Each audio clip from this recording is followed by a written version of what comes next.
Next time આવું ના થવું જોઈએ, બરાબર છે.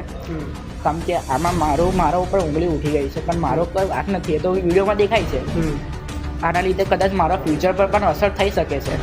એ ના થવી જોઈએ, કારણ કે મારી ભૂલ નથી. કંઈ યુનિવર્સિટી મને કદાચ રસ્ટિકેટ કે એ કરી દે તો મારું વાક વગર એ પછી એવું થાય કે વાક નહીં તો પણ મને સસ્પેન્ડ કરી દો, એવું થઈ શકે. તો એની સાઈડથી 40-50 જણ હતા બધા. તો મને ઘેરી લીધો, બધું ક્વેશ્ચન પૂછવા માંડ્યા, મને ગાળો દેવા માંડ્યા એમને તેમ. પછી બધું સોલ્વ કર્યું. પછી એ લોકો કે આપણે મેટર વધારી છે કે પછી બધું સોલ્વ કરવું છે. મેં કીધું સોલ્વ કરવું છે. તો એમને એવું કીધું કે તું એ 2 મારી તો એ તને 2 મારશે.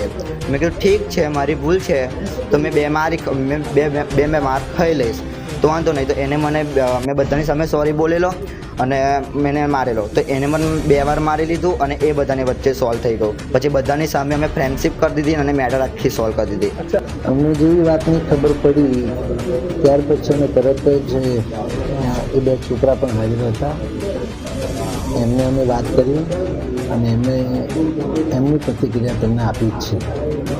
અને આ એવું લાગે છે વાત ઉપરથી કે આ કોઈ ઘટના પર્સનલ હોય એવું લાગે છે આ ઘટના, એટલે એના લીધે આ થયું છે. બાકી બધું કંઈ છે ને અત્યારે સારું છે.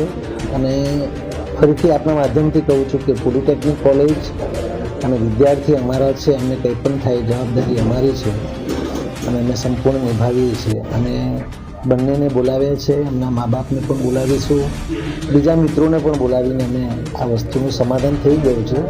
અમારી તમામ માહિતીથી અપડેટ રહેવા માટે જોડાયેલા રહો S9 ન્યૂઝ સાથે.